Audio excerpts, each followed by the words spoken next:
মাঠের খেলায় দিনকাল মোটেও ভালো যাচ্ছে না ইংলিশ জায়ান্ট ক্লাব ম্যানচেস্টার সিটির। গত দশকে একটানা রাজত্বের পর এই প্রথম সংকটকালীন সময় পার করছে সিটিজেনরা। আর এই দুঃসময়েও ইংলিশ প্রিমিয়ার লিগে নতুন রেকর্ড করেছে ক্লাবটি, তবে সেটি মাঠের খেলায় নয়, অর্থের দিক দিয়ে। মাঠে যাই হোক, ব্যাংক হিসেব থেকে বরাবরই সুখবর পেয়ে আসছে ম্যানচেস্টার সিটি। আর এমন অবস্থায়ও সবশেষ অর্থ বছরে ক্লাবটি আয় করেছে রেকর্ড ৭১,৫০,০০,০০০ পাউন্ড, বাংলাদেশি মুদ্রায় যা প্রায় ১০,৮০০ কোটি টাকা। নিজেদের পুরনো রেকর্ড ভেঙেই এই রেকর্ড গড়েছে তারা। ২০২৩ সালের জুনে শেষ হওয়া অর্থ বছরে সিটির আয় ছিল ৭১,২৮,০০,০০০ পাউন্ড। মূলত গত মৌসুমে ট্রফি জয়ের মাধ্যমেই এ আয় করেছে ম্যানচেস্টার সিটি। ২৩-২৪ মৌসুমে টানা চতুর্থ লিগ শিরোপা ঘরে তোলার পাশাপাশি ইংলিশ ক্লাবটি জিতে নেয় ফিফা ক্লাব বিশ্বকাপ এবং ইউরোপিয়ান সুপার কাপ। তবে ক্লাব ফুটবলের সবচেয়ে মর্যাদাপূর্ণ প্রতিযোগিতা চ্যাম্পিয়ন্স লিগের সেমিফাইনাল থেকেই ছিটকে যায় পেপ গার্দিওলার দল।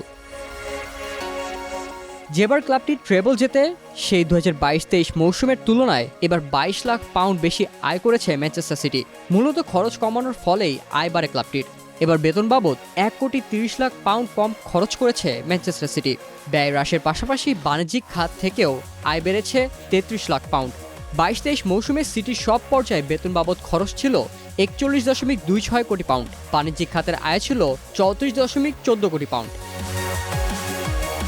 এছাড়া খেলোয়াড় দল বদল থেকেও আয় করেছে ইংল্যান্ডের ক্লাবটি। ৩০ জুন শেষ হওয়া ২০২৩-২৪ অর্থ বছরে খেলোয়াড়দের দল বদল থেকে ৯,২৮ কোটি পাউন্ড আয় হয়েছে ক্লাবের। এ সময় Argentine forward Julian Alvarez, defender João Cancelo ও স্ট্রাইকার লিয়াম দোলেবকে বিক্রি করে ম্যানচেস্টার সিটি। বর্তমানে মাঠের খেলায় বাজে সময় পার করছে সিটিজেনরা। ১৪ ডিসেম্বর পর্যন্ত সবশেষ ১০ ম্যাচের মধ্যে ৯টিতেই জিততে পারেনি ক্লাবটি। আর এ সময় ক্লাবের বাড়তি আয় আশা জাগাতে পারে কোচ গার্দিওলাকে।